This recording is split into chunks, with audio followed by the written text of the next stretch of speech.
Evening, folks. Brian here, Geomagnetic Earth Watch. Thursday, May 22, 2025. This evening, we're going to talk about something that you think might not relate to Geomagnetic Earth Watch, but indirectly it does. And it's something that people who are not prone to headaches and migraines might start experiencing in the near future. I shall explain. I was also prompted to do this video after a comment by someone on my YouTube channel.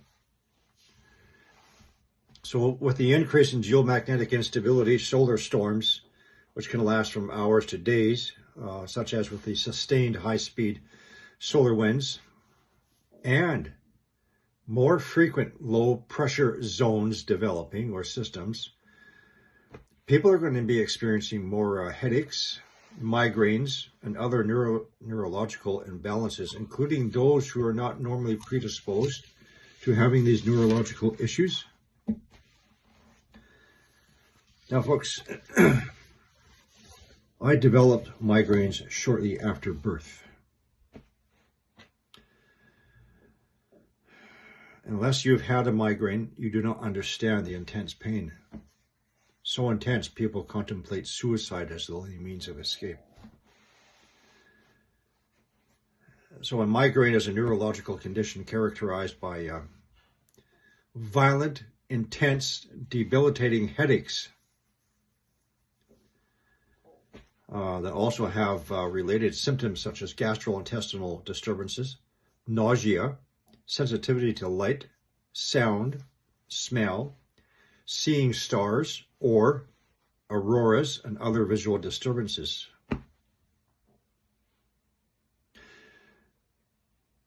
So I'm telling you all this for two reasons. One,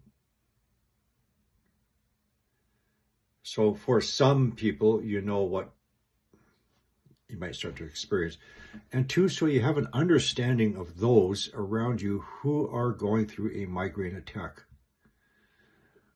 It's just like the understanding of space weather effects on us neurologically, neuropsychologically, physiologically, on mental health, people with autism, ASD, ADD, ADHD, anxiety, depression, psychosis, schizophrenia. Salty people. So you can better help these people. So migraines are not, they're not a headache, okay? They are one-sided. They can last for days. There's a number of various triggers. I'm going to stop for a minute. So I'm going to get back to the effects of solar weather impacts. There's different types of impacts, different degrees. So, and not everybody's brain is built the same. Some people are just a lot weaker. When the solar event actually happens, the solar flare, that in which we see the bright flash of light, the flare, that's the hard X-ray hit. Traveling at the speed of light takes only 8 minutes to reach us.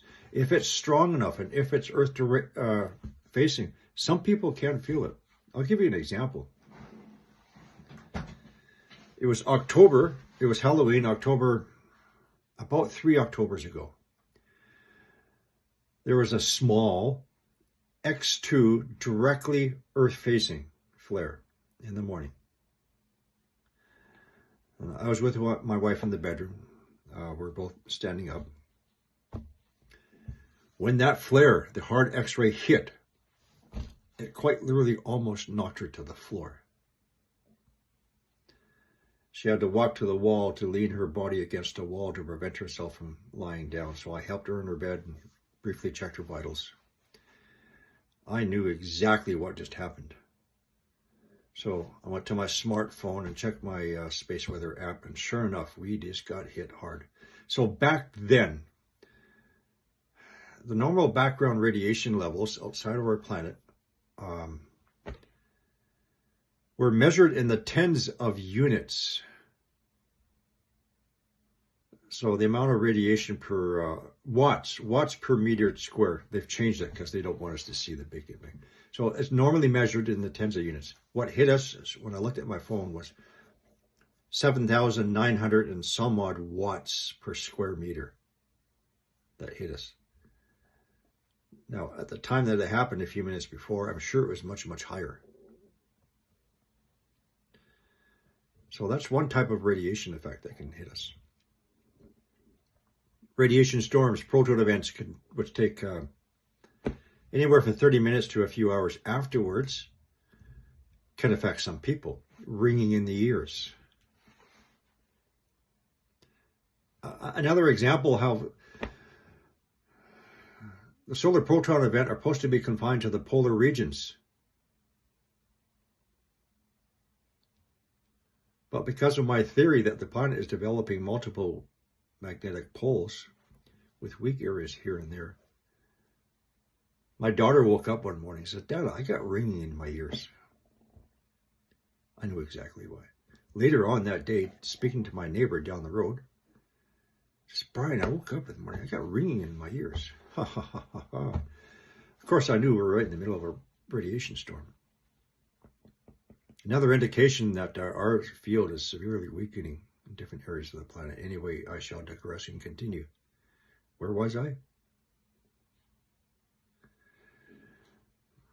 Now we have the radiation, the plasma, and magnetic field from coronal mass ejections.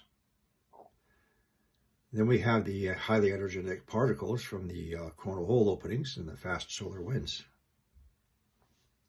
Can all affect us. Those are some of the triggers. There's a number of other various triggers. Again, for me, I did a lot of studying because I felt it better to identify the triggers and eliminate them from my lifestyle rather than take drugs.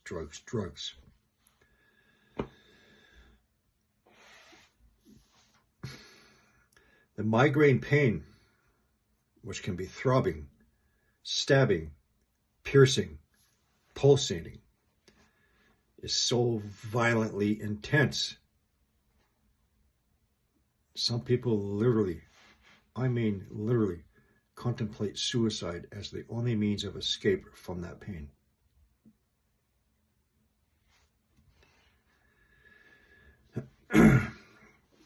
Sometimes auroras precede a migraine, or you're seeing stars. Not always, sometimes.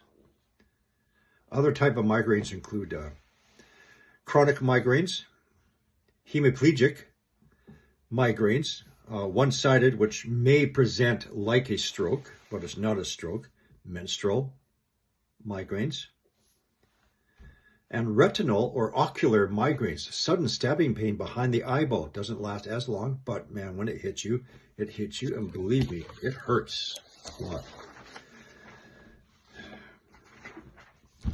What are some of the other triggers of a migraine? There's lots. Different environmental exposures, foods, drinks, stresses, hormonal changes, sleeping patterns. Again, so I lived with migraines, and it got to the point where they were every single week. So a great many centuries ago, I used to work in a major city hospital on rotating shifts, which means you did a week of afternoons from 4 p.m. till midnight, and the next week you did graveyards from midnight to 8, and you switch back and forth. And after a few years, it doesn't matter how tough you are, it's going to wear you out. Changes in sleeping patterns can trigger migraines, and I'm talking about every single week. Certain smells can also be triggers.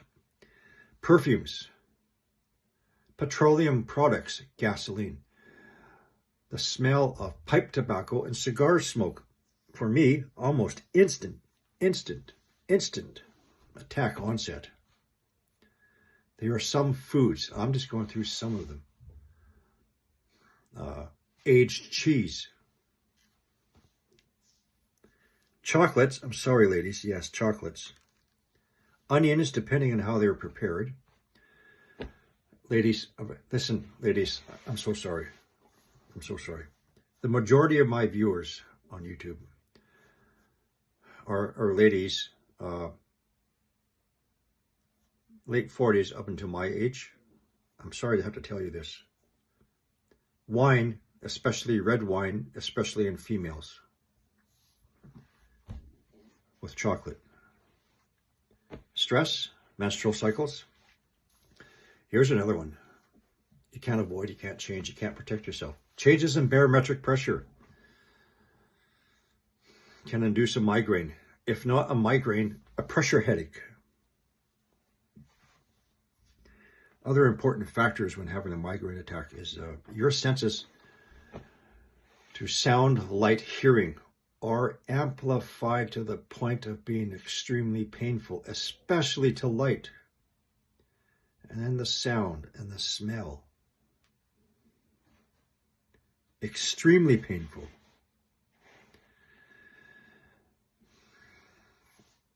You're also going to experience gastrointestinal disturbances, vomiting. I'm talking about violent, profound, continuous vomiting to the point where you almost go into a state of hypovolemic shock, like shock.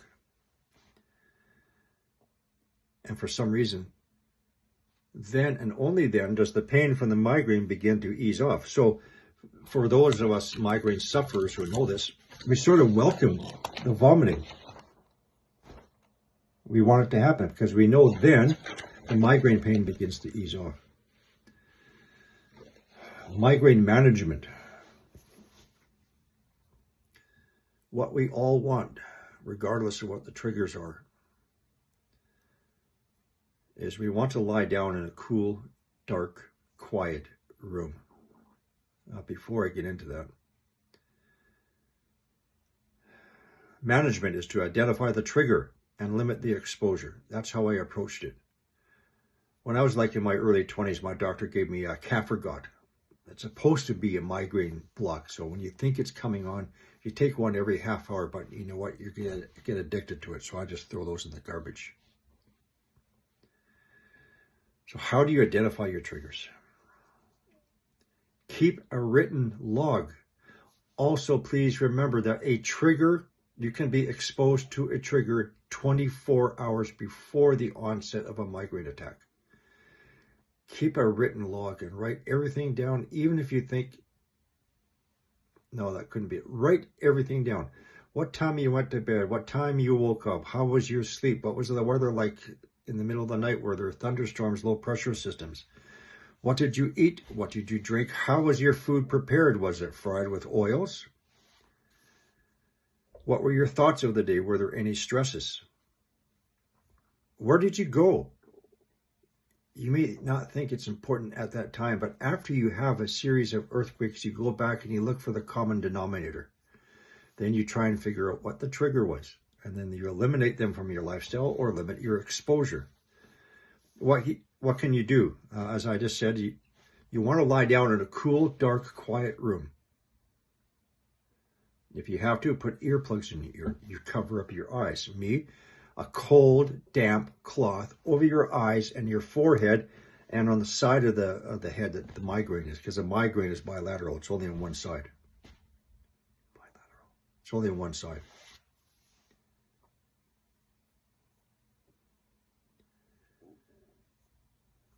And how long an attack is variable. It used to be 14 hours straight. That's like 14 hours wishing you were dead. The post-ical phase, or after, and this is after you've done just so much violent vomiting, then you fall yourself into, it's like a coma-like state. You're out of it. Normally as long as the migraine attack lasted. So if it was 14 hours, I'd be dead asleep for another 14 hours.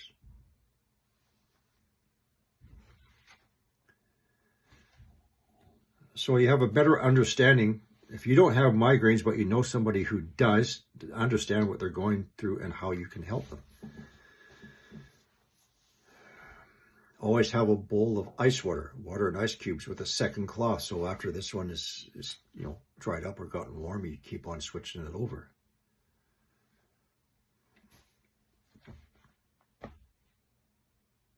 mean, I remember many, many years ago when I had to bus it and I had a migraine attack from when I was at the hospital. And I had to get home over a long distance, and I'm on a hot, stinky, sweaty, loud, bright lights bus, and I'm just trying to get home, you know. So again, with the onset of these continuing geomagnetic instabilities, solar storms, and it's only going to get worse, and it's also going to develop more of these low pressure zones. So when I talk about the effects of solar weather, the biological health effects, and people are saying, oh, I felt this way and I felt that way. Yeah, we just had a flare. Yeah, that was it. Not always. Not always. It could be bad weather, low pressure systems. So anyway, I had to get this out, this talk of migraines. Like I said, I've had them for well over 60 years. I do not have them as often anymore because I learned to manage them, know the triggers. Another one for me, for example, is Lay's potato chips. There's an ingredient in Lay's potato chips. I can't touch them. I won't go near them. Aged cheddar cheese is another one. I like cheese, so I can only have the medium cheese, and so on.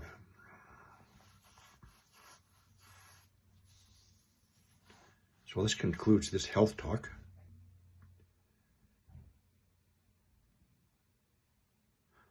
I'm going to do one more. Stay tuned. Stand at ease.